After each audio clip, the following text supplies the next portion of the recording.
How's it going, everybody? My name's Eric, and in this video we're going to troubleshoot, and I'm going to walk you through my thought process on how I'm trying to get this Xbox 360 remote controller working again. It's probably going to be a long video, so if you want to check the description, there is an index that you can skip to a different part of the video, but I'm basically going to walk you through like the easiest thing to fix to the hardest thing to fix while we troubleshoot this controller. So with that being said, thank you guys so much for watching. If you haven't already, please give the video a thumbs up. If you aren't already subscribed to the channel, consider subscribing, and let's get into this remote. So what was going on? It didn't power on. I took the battery back off and there was corrosion on the batteries. And the first thing you're gonna wanna do is put in a fresh pair of batteries and see if that solves your issue.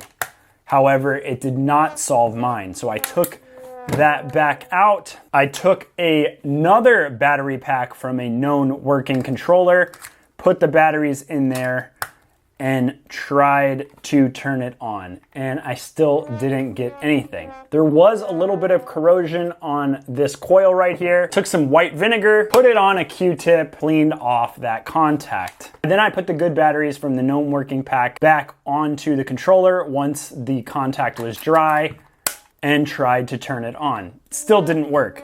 So then we took a little bit of sandpaper. You could use a nail file and just scrape a little bit on the top of that contact, scrape with a little pick to try to get it a little bit more polished, and then took the working batteries in the working battery pack and tried to turn that controller on.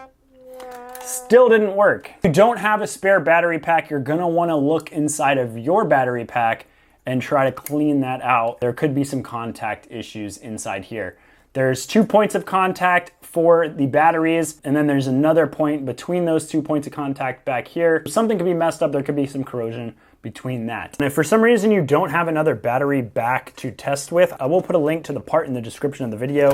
I actually have a bag of them that I bought that I keep on hand because it is a common part that's missing or fails on these controllers. I believe it's the same back that works on the Xbox One controllers as well. That exhausts all of my options without actually opening the controller. So that's what we're gonna do now. We're gonna open it, see if we can see any other parts of the board that have corrosion or problems, and see if we can fix it. You do need this security bit in order to open up the Xbox 360 controllers. I believe it is a T8 with a hole in it. I will put a link to a toolkit that has this tip in the description. They're like 15, 20 bucks off Amazon, and then you'll have an electronics kit for working on stuff in the future. And you're gonna take out 1, 2, 3, 4, 5, 6 screws, and then there's one secret screw hiding underneath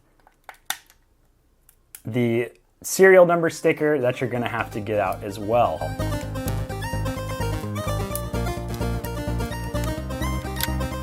Once all of those screws are out, you can kind of just lift up on the back of the controller like that, and we're gonna wanna take a look at the board. In order to get the board out, you're either gonna have to remove these motors and leave them connected, or you can disconnect those motors by pulling on these little connectors. Now my board is out. I can indeed see some corrosion right here, some corrosion right here, some corrosion over here, corrosion over there. I'm going to use isopropyl alcohol and a toothbrush.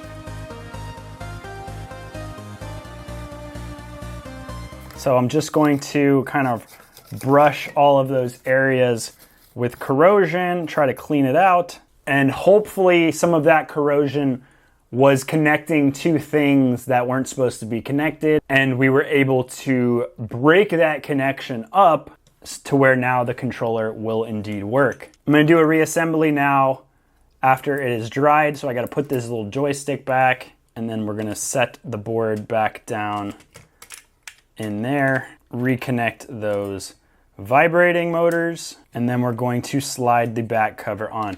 It's easier to slide the back cover on going with the R and the L triggers, and then kind of pushing the little battery things with your fingers back into the slots, and then it should snap together like that. Now, instead of screwing everything back together, I'm just going to take my known working battery pack, put it in there, and try to turn the controller on. And it turns on.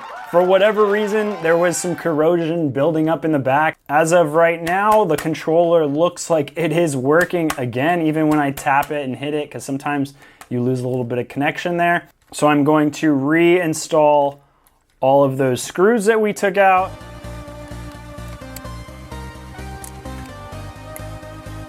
I think this was the worst extent of what battery corrosion would have done, getting into the board where I'd have to clean it. But this controller was not water damaged, it was not physically thrown or anything else. So if your controller was just sitting for a long time, had similar corrosion, hopefully this video would be helpful. Beyond actually cleaning the board, there's not much else I would have done time, energy, and effort, and cost-wise. I probably just would have used this controller for parts to fix another controller, using the thumbsticks, the buttons, sometimes the triggers break. So hopefully if you're having a problem like this video is helpful to you. Save to this guy from the trash. Thank you guys so much for watching. If you have any questions, throw them in the comment section. If you haven't already, please give the video a thumbs up. If you're not already subscribed to the channel, consider subscribing, and I'll talk to you in the next video.